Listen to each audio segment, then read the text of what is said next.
श्रीपराङ्कुशपादाब्ज सुरभीकृतमौलये श्रीवत्सचिह्ननाथाय भाष्यकाराय मङ्गलम्।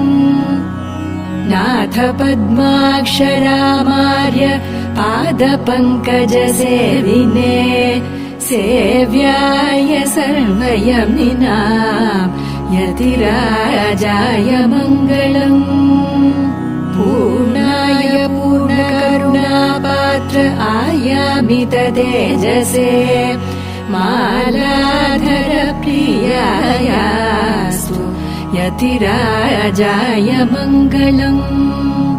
संसेव्य यामुनाचार्यम् एकलव्योऽस्म्यहम् गुरोः इत्येवम् वदते नित्यम्।